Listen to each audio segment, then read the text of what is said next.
Info-Cité, une nouvelle émission politique sur Plus FM. Parce que parler politique, c'est aussi et surtout parler de la vie de la cité. Tous les samedis, une nouvelle génération d'invités pour parler politique autrement. Info-Cité, c'est tous les mardis et tous les samedis à 11h15 sur Plus FM, avec Jean-Pascal Jeu. Et Jean-Pascal, aujourd'hui, reçoit Monsieur Jean-Hugues Ratnan. Jean-Pascal, bonjour. Bonjour Bernard, bonjour à tous. Oui, donc Info-Cité, c'est jusqu'à midi sur Plus FM. Et je rappelle que nous sommes également en partenariat avec la web radio Run City 97.4. Alors l'invité de ce matin, c'est Jean-Hugues Ratnan. Bonjour Jean-Hugues Ratnan. Vous êtes président de la RCP, l'Alliance des Réunionnais contre la pauvreté, et membre de Résistance. Alors, petite actualité, d'abord, en ce qui concerne la RCP et Résistance. Quelle est la différence entre ces deux mouvements, ou est-ce qu'il y a une similitude entre ces deux mouvements auxquels vous participez? Il n'y a pas de différence. Il faut savoir que la RCP existe depuis quelques années déjà, et Résistance est une organisation avec des hommes et des femmes issus d'horizons différents. On va dire que Résistance, c'est la RCP ouverte à d'autres. Et puis c'est aussi en fonction de la situation à La Réunion, une situation française aussi, une crise, résistance par rapport au système qui nous écrase. Donc résister à la casse sociale. Il y avait la casse sociale sous l'ancien gouvernement, le gouvernement de Sarkozy, mais on a comme l'impression qu'il n'y a pas eu de changement véritable avec Hollande. On a comme l'impression qu'on a seulement passé le relais de la casse sociale. Donc c'est pour cette raison que nous sommes dit il faut résister. Donc résistance, c'est ça. C'est par rapport à l'ACP, on va dire que c'est l'ouverture aux autres pour dire nous tout ensemble allons mettre la main pour résister face à cette politique qui nous écrase. Et pourtant, la RCP, c'est une alliance des Réunionnais contre la pauvreté. Résistance va s'ouvrir à d'autres domaines plus politiques? Écoutez, qu'est-ce qu'on entend par politique? La vie de la cité, la vie de la cité. Donc, Résistance est en plein dans la politique, c'est-à-dire se mettre au service de la population. Donc, nous faisons de la politique. ARCP fait de la politique. Moi-même, personnellement, depuis que je milite, faut se rappeler des grandes batailles du collectif Emploi en danger, les grands rassemblements, c'est de la politique. Quand je pose le problème des emplois aidés, quand je pose le problème du logement, je pense que nous allons discuter, quand je pose le problème de l'application de l'article 75 de la LOM, l'Observatoire des prix et des revenus, quand je pose le problème du pouvoir d'achat en général, de la cherté de la vie, tout ça, je fais de la politique. C'est vrai qu'ici, malheureusement, on a tendance à croire que faire de la politique, c'est seulement aller aux élections. Ça, c'est pour les politiciens, là, ceux que on voit souvent à la télé. Alors, on va en parler de ces fameux politiciens. Et de différents partis, pas seulement d'un côté. Ça, c'est ce que j'appelle, moi, les chasseurs de primes, plus que des vrais politiciens. Pour moi, faire de la politique, c'est tout le temps. Avant, pendant et après les élections. Alors, c'est-à-dire que vous et moi, je suis beaucoup plus à l'aise avant les élections et après les élections. Alors, c'est-à-dire que vous êtes devenu chasseur de tête, vous? Non. Après les chasseurs de primes. Non, moi, j'aime pas ceux qui tournent en rond. Quand il y a un problème, il faut poser le problème, essayer de trouver des solutions. J'aime pas ceux qui analysent seulement. Moi, j'aime bien ceux qui analysent et en fonction de l'analyse, agissent. Il faut agir. Et on a trop de politiques à La Réunion qui arrivent à analyser mais qui n'agissent pas. Alors justement, Jean-Hugues Ratnan, on va rentrer tout de suite dans le vif de l'actualité politique, avec le mouvement des indignés qui s'est passé il y a quelques semaines, où on a vu nos fameux politiques, hommes et femmes politiques. Le bal des hypocrites. Alors c'est ce que vous avez qualifié dans la presse, dans les courriers des lecteurs, du bal des hypocrites. Expliquez-nous un petit peu cette notion bal des hypocrites. D'abord, il faudra peut-être revenir sur l'historique de ce mouvement mené par Samuel Mouen, de vouloir défendre le RSTA. On savait pertinemment depuis un an que ce dispositif allait disparaître. Et on a vu, et on a entendu on a surtout vu des défilés d'hommes et de femmes politiques en disant on va vous soutenir, on va vous aider à réinstaller ce dispositif qu'on savait condamné. Et on a même eu un député de l'Ouest qui s'est dit si on avait discuté plus tôt, on l'aurait conservé. On a joué à quoi sur cette période-là? Je pense que sur cette affaire, on a joué à la politique politicienne. Ce que j'appelle moi le bal des hypocrites, c'est de voir des responsables politiques débarquer, venir embrasser Samuel Moine et repartir. Seulement se faire voir devant les caméras. Comme si toute cette classe politique avait quelque part préparé ce bal. Il y avait une espèce d'harmonie dans l'hypocrisie. Tout le monde était d'accord. Tout le monde est venu avec ses bus. Voilà, tout le monde est venu, chacun son toilé. C'était le bal. On était vraiment dans une danse, dans une chorégraphie bien calculée. Il manquait que la musique, le fond musical pour avoir. Le fond musical, ça peut être la contestation populaire. Voilà. Malheureusement, il n'y a pas eu ça. Et concernant le RSTA, il faut savoir que le RSTA a été mis en place en 2009. Aux Antilles avec le LKP, à La Réunion avec le COSPA, et c'est en fonction d'une situation sociale. C'est-à-dire un problème profond de pouvoir d'achat, de cherté de la vie, de revenus trop bas. À l'époque, la revendication du COSPA était 200 € pour tout le monde. Pour les salariés, dans le public comme dans le privé, mais aussi pour les minima sociaux, ceux qui ne travaillent pas, mais aussi. Et sans oublier les retraités. Il y a eu la bataille, il y a eu la mobilisation, et puis ça a débouché sur un certain nombre de mesures dans d'autres domaines, et concernant les salariés, le RSTA à 100 €, pour tous ceux qui perçoivent un salaire en dessous de 1,4 SMIC, c'est-à-dire autour de 1800, 1900 € bruts. Et puis, il y a eu l'accord avec le patronat du bonus COSPA de 50 €. C'est-à-dire, les salariés pouvaient prétendre jusqu'à 150 € par mois. Pendant une période donnée, hein? Pendant 3 ans. Bon. Mais pendant 3 ans, à l'époque, on disait le temps de sortir de la crise. Oui. Or, la crise s'est réinstallée. Réinstallée et aggravée même. Et la situation de 2009, aujourd'hui, c'est une situation aggravée. Donc, c'est pour cette raison, dès la fin du RSTA en 2002, fin 2002, j'ai posé le problème. Et les syndicats ont posé le problème.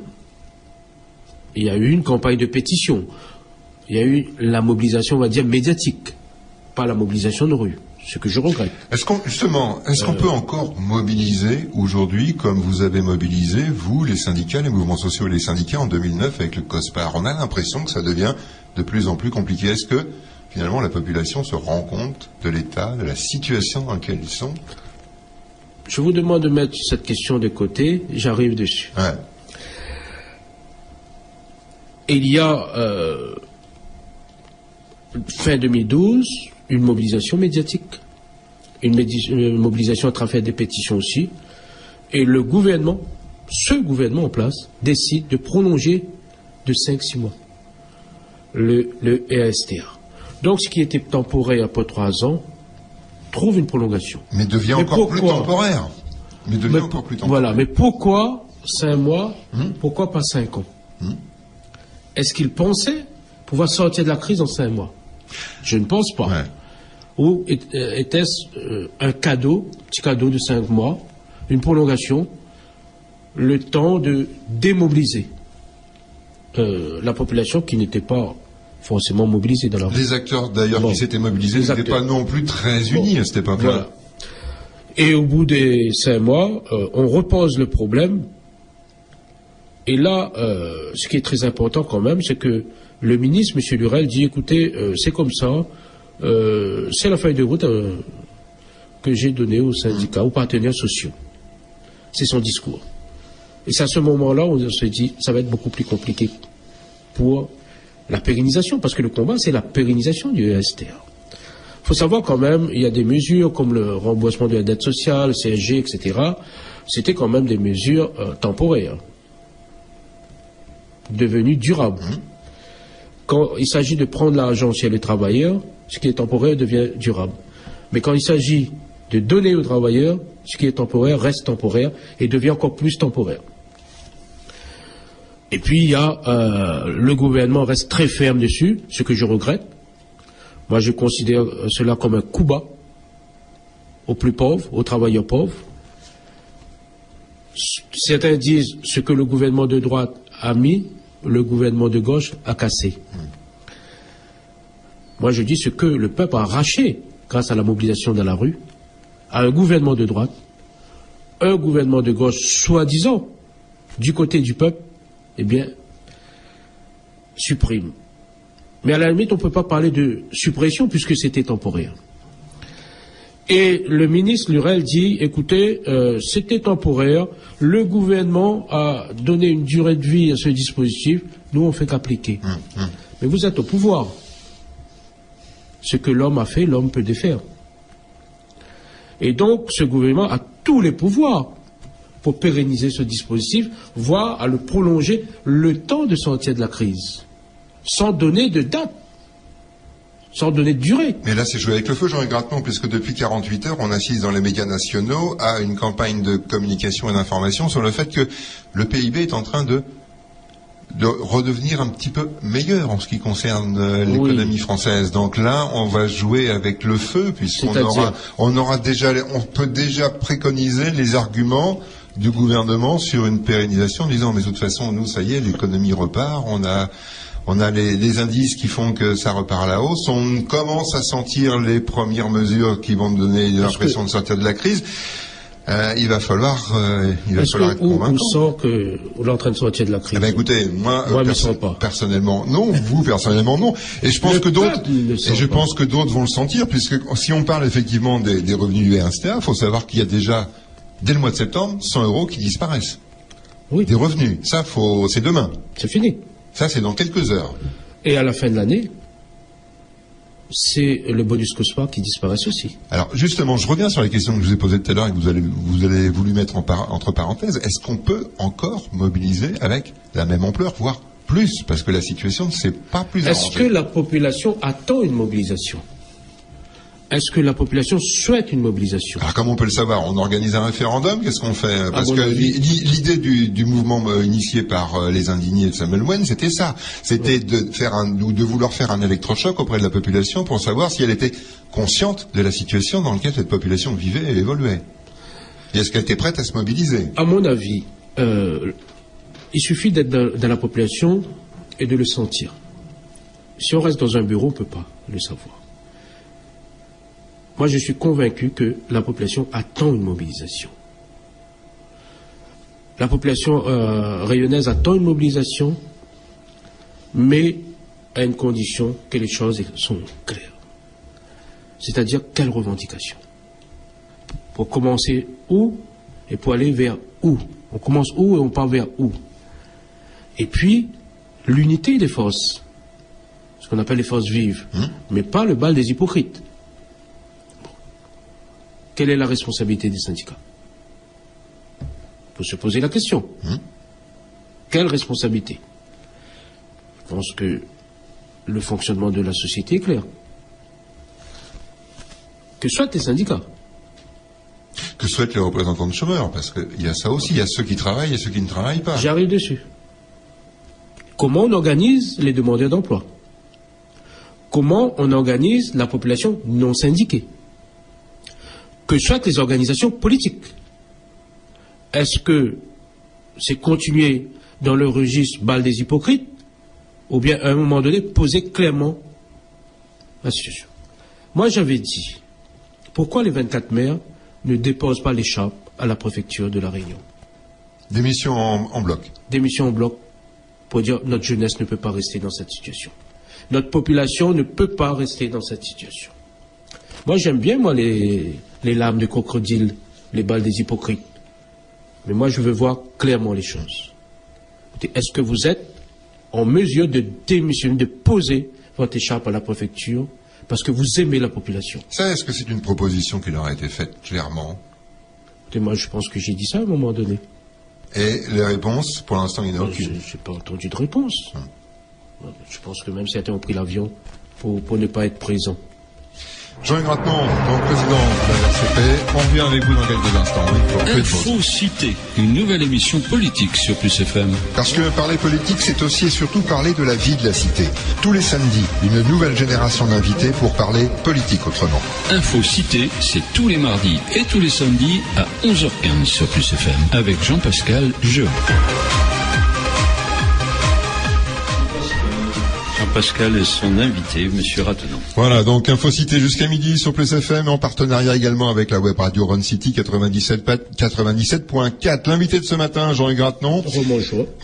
Bonjour Jean-Hugues, président de la RCP, l'Alliance des Réunionnais contre la pauvreté et membre de Résistance. Alors on a parlé des pouvoirs d'achat, on a parlé effectivement de ce mouvement des indignés, on a parlé de cette prise de conscience ou de cette crise de conscience dans la population, qu'il faudra bien qu'elle intervienne à un moment ou à un autre, cette mobilisation. Elle peut intervenir, on l'a vu, effectivement sur le pouvoir d'achat. Elle peut intervenir également sur l'emploi. Quand on connaît les chiffres, 60% des jeunes de moins de 20 ans, 25 ans qui sont au chômage. Sur la mobilisation. Ouais. Parce qu'on a oublié un partenaire. Le rôle des médias. Quel est le rôle des médias? Est-ce que c'est d'être toujours en concurrence entre vous? C'est-à-dire créer des polémiques pour vendre plus? Au risque de casser un mouvement? Ou bien de se dire, à un moment donné, il faut mettre tout le monde la main. Moi, j'ai vu qu'un média a fait des propositions. C'est intéressant. Et si tous les médias de La Réunion, justement, jouaient ce rôle? Je pense que l'objectif de ce matin, c'est ça aussi. Également. Comment faire prendre conscience qu'il faut faire quelque chose? Je crois que c'est aussi l'objectif. Mais si certains médias arrêtaient de casser, comme ça, les mouvements, de manière très fine, ils arrivent à casser. S'ils arrêtaient avec les polémiques. Puis surtout, stériles. Ils inoculent aussi un état d'esprit dans la tête des gens qui les lisent. Nous sommes en face d'une population qui a peur. Qui a besoin de d'être dans la masse, de se fondre dans la masse, d'être invisible dans la masse. Mais si d'entrée les médias commencent à dire oh, il n'y aura pas de mobilisation, les gens ne seront pas là, etc., etc.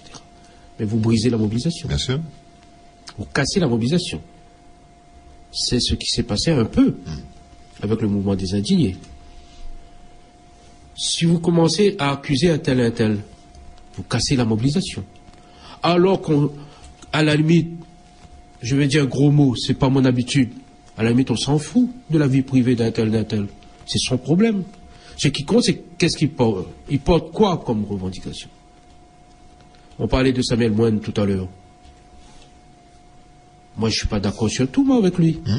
Mais je n'ai pas attendu l'invitation de Samuel Moine pour aller à ses côtés. Je pense que nous allons parler de Bruxelles tout à l'heure. Oui. Quand il démarre sa grève de la faim, moi, j'arrive... Vous rentrez de Bruxelles? J'arrive là-bas, à Bruxelles. Oui, vous arrivez, oui. Bon. Il démarre le 15, j'arrive à Paris le 15.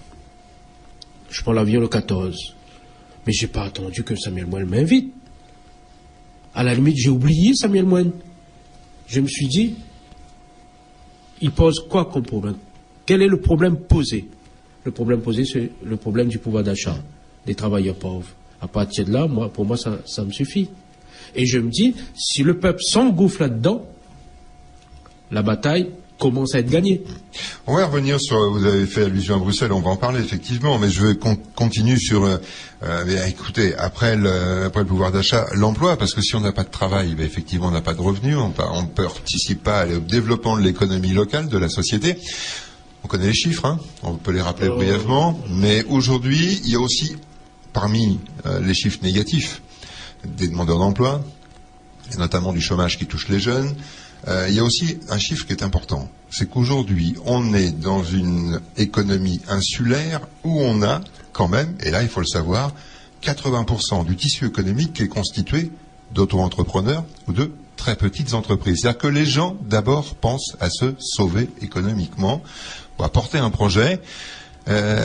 Difficile dans ces conditions, quand on connaît également les marges de manœuvre des sociétés, quand on connaît aussi l'importance des marchés économiques, de proposer du travail à d'autres et d'intégrer des salariés ou de recruter des salariés au sein de très petites entreprises. C'est le tissu économique rayonné. Maintenant, faut savoir qu'à La Réunion, la notion d'entreprise, entreprendre, Cette volonté d'entreprendre est très forte. Il y a une volonté à La Réunion. Après, c'est la situation du chômage aussi, veut que les gens, ils essaient de créer leur emploi par eux-mêmes. Des fois ça marche, des fois ça marche pas. Mais à la base, la société réunionnaise est bâtie sur cette capacité d'entreprendre. Les gens travaillaient, avaient cette notion d'entreprise. Après, il y a l'évolution démographique, etc., etc. Et c'est vrai que c'est un tissu économique très fragile.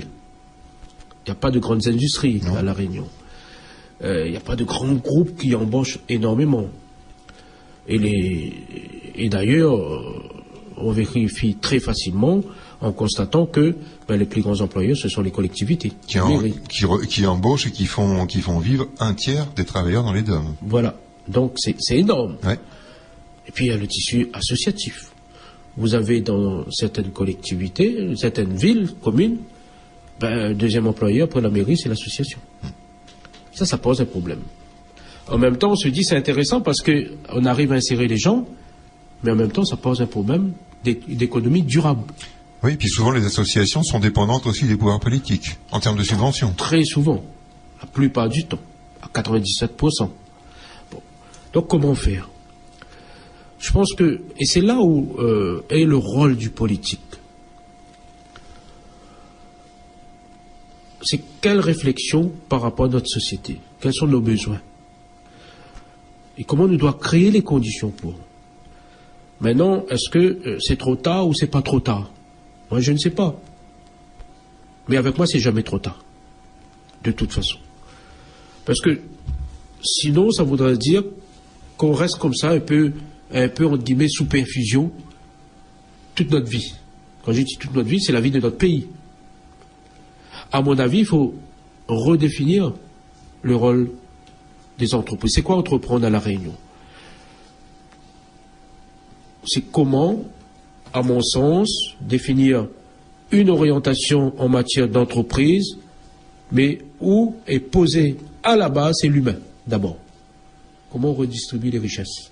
Parce qu'il y a de la richesse créée à La Réunion. Comment on redistribue les richesses? C'est en augmentant les salaires, les revenus, mais aussi en créant de l'emploi, en transformant le capital, l'argent, les bénéfices en emploi. Je prends par exemple la société, les compagnies pétrolières. Ils débarquent ici, ils prennent l'argent, ils repartent. C'est l'argent qui quitte notre économie. Moi, je prenais l'exemple des carottes d'Australie dans les cantines scolaires. C'est-à-dire, vous avez des contribuables qui payent des impôts et la recette, on l'utilise pour acheter des carottes d'Australie, pour payer le travailleur qui râle son pioche en Australie là-bas. Et pour payer le transport. Pour payer tout. C'est-à-dire, on paye la main-d'œuvre d'ailleurs, avec notre argent. Est-ce qu'il ne faut pas inverser? Quand je dis inverser, pas vraiment inverser, mais est-ce que notre argent ne doit pas servir à payer le travailleur rayonné? Ah, c'est vrai, il y a des règles. Puis il y a des contraintes. Est-ce qu'on a les sols suffisants ici pour produire en termes d'autosuffisance alimentaire? On connaît la contrainte de l'urbanisation. Pour l'instant, ce que je constate, c'est qu'il y a beaucoup de terre en friche. Pas en friche parce qu'on laisse la terre reposer. Non. En friche parce que on ne met pas les gens au travail. Il y a ce qu'on appelle la spéculation foncière. Et ça, c'est inadmissible. Donc, allons pas dire, allons dire, il y a là, qu'est-ce qu'on fait? Il y a l'argent. Et l'argent sort de la poche des rayonnés même. Il y a la terre. Et il y a la main-d'œuvre qui attend. Qui ne travaille pas, qui attend. Entre créer les conditions pour que le jeune il plante le carotte pour nos marmailles dans la cantine scolaire, est-ce que c'est ça demain? Ou bien c'est donner 500 € et dire engage à où à chercher un stage, une formation, etc., etc. Moi, m'y pose un problème comme ça. Mais elle n'est pas dans la provocation, là. Mais elle est dans une démarche de dire, allons réfléchir. Mais réfléchis pas trop. Parce qu'il y a trop de responsables politiques qui réfléchissent trop. Ils n'ont plus le temps de faire quelque chose. Rien. Réfléchir pour produire des idées, mais si vous produisez que des idées, mais les idées ne mettent pas en application, ça sert à rien. Comment régler le problème de l'emploi? À mon avis, il faut commencer cette réflexion-là. Très basique. Mais aujourd'hui, on est, de la part du gouvernement, pas encore sur cette logique-là, non plus. Regardez, si on parle des jeunes, justement, pour les moins de 25 ans, qu'est-ce qu'on va mettre en place? Un dispositif qui s'appelle la garantie jeune, qui n'est ni plus ni moins qu'un RSA pour les moins de 25 ans. C'est pas une garantie, ça. Est-ce qu'on construit son avenir sur des formules aussi hasardeuses? Là, c'est pas la garantie, c'est l'assassinat. On assassine le jeune. C'est vrai, quand il reçoit cette somme à la fin du mois, il est content. Et il a fait quoi? Mais s'il réfléchit sur que veut faire le gouvernement de moi? Quel est mon rôle dans la société? Est-ce que mon rôle dans la société, c'est prendre cet argent et dire ok, je m'engage à... Je produis quoi en échange de cette somme? C'est ça le problème. Et là, et le pire, c'est que on est en train de dire, il y a 1000, allons bien utiliser ça, après le reste va venir. On est en train de faire rêver une jeunesse que je n'aura la retraite à 18 ans. Ce qui est terrible, Jean-Hugues Grattenon, c'est que, bon, que ça soit garantie jeune, c'est ni plus ni moins qu'un dispositif que les différents gouvernements mettent en place pour la Réunion, pour les autres DOM, mais aussi en métropole, pour des jeunes. On a eu quoi? On a eu les contrats jeunes, les emplois jeunes, on a eu des tas de dispositifs depuis 20 ans maintenant qui sont finalement calqués les uns sur les autres et qui ne règlent rien ou tout reparti que pendant 1 an, 2 ans, voire 3 ans. Mais le pire, c'est que si on parle des autres dispositifs, c'était des contrats de travail. On n'a pas su, on n'a pas voulu aller en profondeur sur ces dispositifs-là. Mais là c'est pire. Là, il n'y a pas de contrat de travail. Là, pendant une période, on vous donne une somme et puis vous êtes suivi. Vous êtes suivi ou poursuivi, je ne sais pas. Mais c'est quoi la finalité? Et pourquoi toujours penser que peut-être que l'idée est très intéressante là-bas, en France, dans l'Hexagone, mais à La Réunion. Et quand je vois des parlementaires se vanter de 1000 garanties, non, c'est 1000 assassinats. Et là, c'est grave parce qu'on n'arrive pas à raisonner en fonction de notre société. On est dans la promotion de notre gouvernement, la promotion de notre organisation politique. Quel est l'objectif de cette promotion? C'est ma carrière personnelle. Mais on est quand même dans des propositions, dans des tests, en tout cas, de la part du gouvernement aujourd'hui. C'est ça qui est un peu terrible comme constat. C'est l'aveu d'échec. Parce que depuis, si on reprend les quelques années en arrière, on avait quand même un parti socialiste qui était assez absent face au gouvernement, et notamment à la présidence de Nicolas Sarkozy. On a eu de temps en temps, et vers la fin du quinquennat de Nicolas Sarkozy, quelques propositions faites par le Parti socialiste et certains partis de gauche.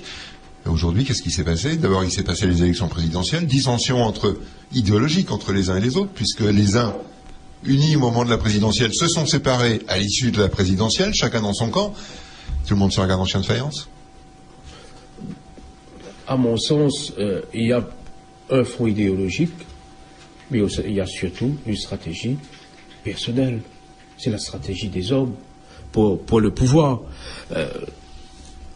Allons revenir à la situation de l'emploi à La Réunion. C'est vrai que c'est très lié à la politique gouvernementale.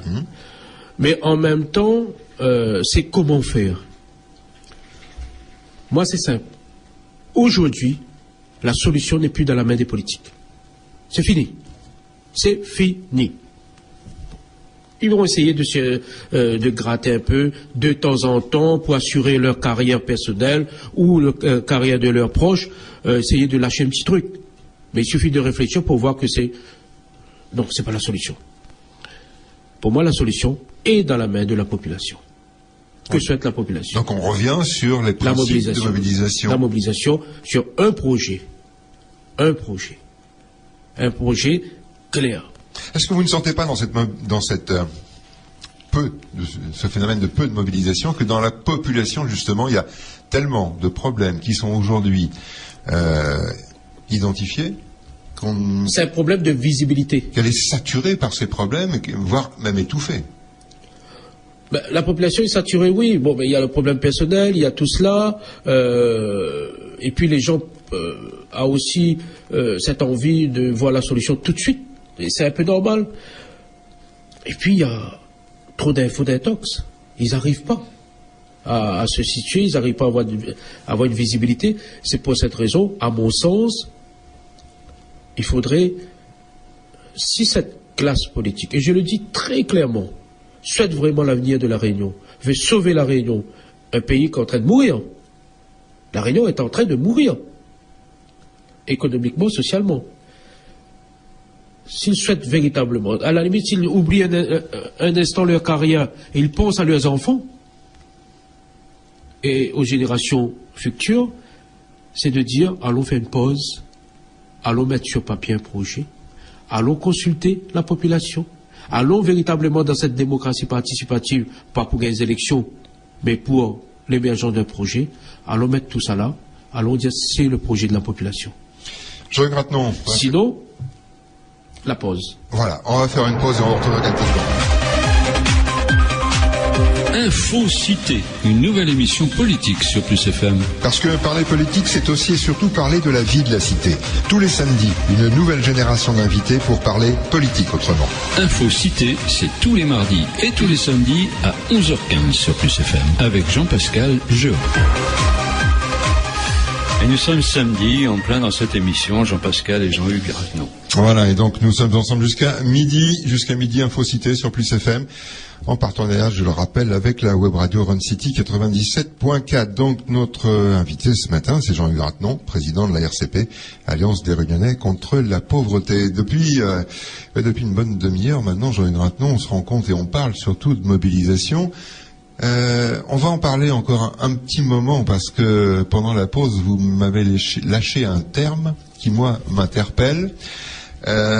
Mais je pense qu'on est encore loin de ces choses-là. On a vu ailleurs ce qu'on ne voit pas chez nous. Et quand je dis on a vu ailleurs, on a vu les printemps arabes notamment. On a vu que des gens étaient capables de se prendre en main, de résister face à un gouvernement dont ils ne voulaient plus ou à qui ils voulaient faire comprendre que le message était de prendre en compte et en considération leur situation. Est-ce que nous, je dis pas qu'on fasse un printemps arabe, une révolution, mais est-ce qu'on est encore, je reviens sur ce terme, capable de mobiliser? À mon sens, oui. C'est nécessaire de toute façon. On n'a pas le choix. On est dans l'urgence. Mais ça, est-ce que tout le monde le comprend? À mon avis, je ne sais pas comment le dire, mais on n'a pas le choix d'une mobilisation populaire. On n'a pas le choix d'une révolution citoyenne. Quand je parle de révolution citoyenne, je ne dis pas il faut prendre chacun son pierre, son sabre, aller dans le chemin. Non, c'est une prise de conscience et mettre en échec le système, mettre en échec la classe politique. Bon. Moi, j'appelle à la révolution citoyenne dans Lyon. Je serai candidat bientôt. Pour moi, c'est ça. C'est votre âme, c'est votre bulletin de vote. Mais à une condition d'avoir le porteur en face. Mais la révolution citoyenne dans Lyon ne peut pas se faire aussi, mais vote pour un candidat contre l'autre. Mon objectif, c'est d'y aller dans la mairie, mais pour mettre quoi? Alors, c'est ça, il faut faire très attention. Il va falloir faire aussi très attention, Jean Ratneau, parce qu'on revient sur ce mouvement des indignés. On a quand même vu cette tentative de récupération des politiques. On a vu aussi qu'il y avait dans l'opinion publique certains qui s'exprimaient sur cette tentative de récupération en disant les politiques, finalement, leur rôle nous désespère. Ce qui veut dire aussi que certains pourraient aussi se couper de ce courant politique en disant nous on ne se reconnaît plus dans l'engagement des politiques traditionnelles, mais j'ai bien peur qu'aux prochaines municipales tout le monde se rue comme un chacun pour aller couler son bulletin dans l'urne et oublier les épisodes passés, notamment tout récent, celui qui s'est passé devant la préfecture. Oui, parce que à défaut d'avoir un projet d'unité rayonnaise, à défaut d'avoir des responsables de la société civile qui portent un message fort dans les 24 communes, les gens vont se rabattre sur un vote de sanction. C'est-à-dire, ou les en place, mais ils votent contre tout. Ou bien, parce que la firme a une petite promesse, mais ma vote pour lui, m'y croit pas trop, mais ma vote quand même peut-être. Sauf que le vote sanction, ça ne construit rien. Tout dépend. Après, quel est l'objectif? Quel est l'objectif? Parce que si en face, c'est sanctionner pour proposer autre chose. Et c'est là où, c'est cette notion de mobilisation, en fin de compte. Imaginez, c'est pas trop tard. J'ai discuté encore avec des jeunes de Saint-Denis. Imaginez que les citoyens s'organisent très rapidement, fassent émerger un projet, et ce projet-là est porté par 24 candidats dans les 24 communes de l'île. Un projet rayonné. Parce que, comme je l'ai dit à la Plaine des Palmistes lors d'une réunion, la Plaine des Palmistes n'est pas une république fédérale.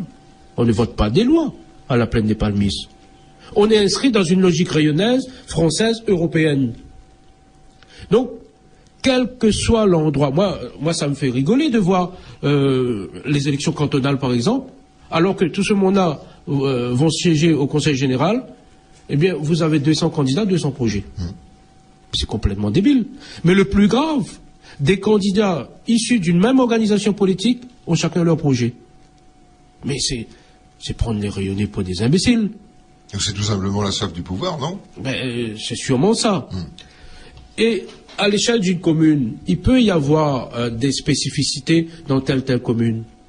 Mais à mon sens, j'habite Bras-Panon. Bras-Panon n'est pas une république fédérale. Demain, je suis maire de Bras-Panon, je ne vote pas des lois à Bras-Panon. Je ne vais pas changer la situation des gens seulement au conseil municipal.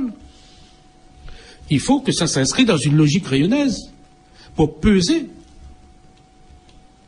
à l'Assemblée nationale.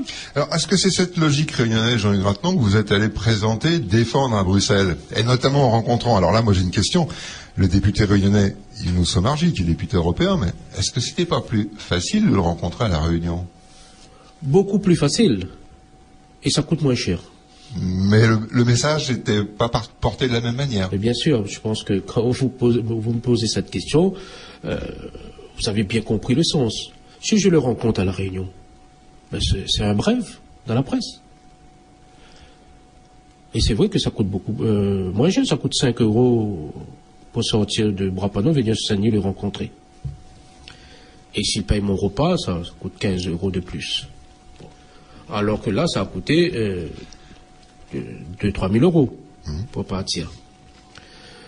Mais qu'est-ce qu'on produit avec le coût de ce voyage? C'est ça. Le fait d'aller là-bas, ça a une retombée médiatique beaucoup plus importante et le message passe. C'était quoi l'objectif? Mon objectif à moi, c'est de dire aux rayonnés, il y a 2 milliards d'euros qui débarquent à partir du 1er janvier à La Réunion. Et qu'est-ce qu'on va en faire? On fait quoi avec ça? C'était ça, l'objectif. Il y a 2 milliards d'euros qui débarquent à La Réunion. Que ça nous fait avec ça? Mais est-ce qu'un politique a informé la population? Pour l'instant, on n'a pas vu beaucoup de communication là-dessus, hormis effectivement celle que vous avez faite à votre retour de Bruxelles. Parce qu'effectivement, il y a des choses... On rentre dans une période qui est un enjeu assez primordial, 2014-2020. Quand on connaît aujourd'hui la situation de la société locale, il y a beaucoup de choses qui vont être mises en cause. On a failli voir Bruxelles arrêter son aide aux plus démunis, notamment sur l'aide alimentaire. Et puis, il y a aussi l'arrêt aussi d'un certain nombre d'aides ou d'accompagnements européens. Je pense notamment aux agriculteurs, la canne notamment, mais aussi tout ce qui peut être maraîchage et autres productions, plus tout ce qui peut être aussi ce qu'on appelle les productions d'activités de développement durable de nouvelles énergies. Aujourd'hui, qu'est-ce qu'à Bruxelles on connaît de nous? Et nous, que ça nous connaît de Bruxelles. Vous avez certainement dû faire l'analyse pendant votre voyage. Donc, moi, l'idée, c'est pas d'entrer dans les détails comme ça. C'est important. Moi, c'est le système, ça. Moi, mon objectif, c'est de sortir du système. Si je rentre dans votre analyse, si je commence à analyser point par point, ça veut dire que je suis dans le système. Et c'est pas bon. Moi, c'est dire, il y a 2 000 € qui débarquent à La Réunion. Cosa 2 milliards. 2 milliards d'euros. 1,9 milliard très exactement. Ça peut dépasser les 2 milliards. Ça peut dépasser les 2 milliards. On est d'accord là-dessus. Là, il va falloir présenter des projets. Plus ou moins acquis 1,9 milliard. Voilà. Il peut aller jusqu'à 2,2 milliards. C'est pour ça, moi, on m'a dit 2 milliards. Bon. Moi, c'est, en termes de démocratie, c'est informer la prise de conscience rayonnaise. C'est démocratiser ça, ces 2 milliards-là. C'est de dire que ça nous fait. Je pose le problème, après j'attends le retour de la population. Mon objectif, c'est que la population pose la question, ok, ben, comment nous peut utiliser ça? Oui, parce que si la population ne se décide pas, ce sont en tout cas les politiques qui vont décider à leur place. C'est les politiques. Et en catimini, cette démocratie faussée, là, en assemblée, ils vont décider entre eux. Et des fois même, pire que cela. Des fois, vous avez accéléré la cadence pour dépenser parce que, comme vous n'avez pas réfléchi sur de vrais projets, de beaux projets pour consolider le tissu économique rayonné, la cohésion sociale rayonnée, ben, des fois, allons construire 2-3 bâtiments vite fait parce que faut utiliser l'argent, sinon, puis surtout, si l'argent n'est pas utilisé, Bruxelles récupère. Donc, et l'année prochaine, ne demande plus la même somme. La dernière fois, on l'a pas consommé. Mais c'est comme la LBU, là.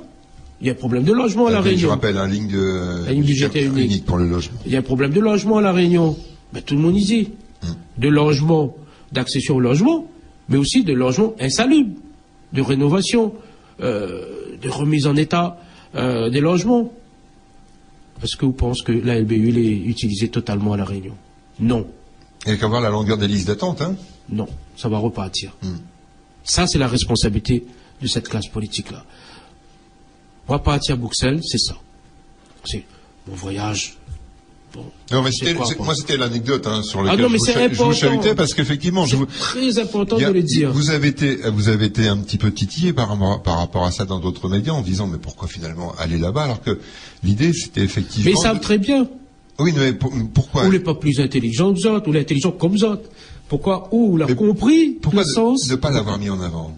En tout cas, pourquoi ceux-là qui vous ont titillé sur ce point-là ne l'ont pas mis en avant? Parce que c'est toujours... Et on revient encore sur ce que vous disiez tout à l'heure, on va peut-être terminer. Maintenant, Jean-Hugues, c'est aussi un produit. Moi, je le prends plutôt comme un empêcheur de tourner en rond plutôt qu'un produit. Moi, j'utilise le terme produit parce que c'est un mauvais terme. Ben, quand on tape là, ben, ça fait vendre quelques trucs. Quelques exemplaires supplémentaires. Voilà. Et c'est dommage. C'est pas ça l'avenir de La Réunion.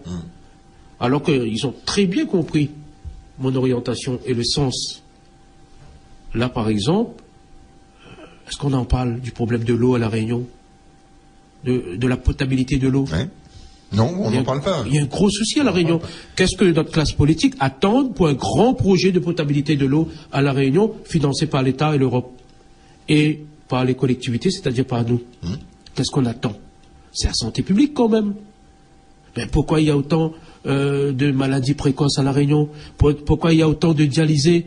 Pourquoi il y a autant d'AVC? Il n'y a pas un lien avec l'eau? Je pose la question.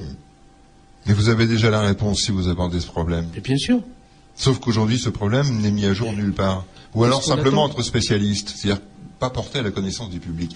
Est-ce qu'il n'y a pas aussi justement cette notion de rendre aussi un peu plus simple, un peu plus compréhensible les problèmes réunionnais auprès de la population? Mais il faut et qu'on arrête d'être dans la technique. Il faut dire les choses clairement. Par exemple, l'eau les gâtée La Réunion. Et l'entraîne tuer à nous.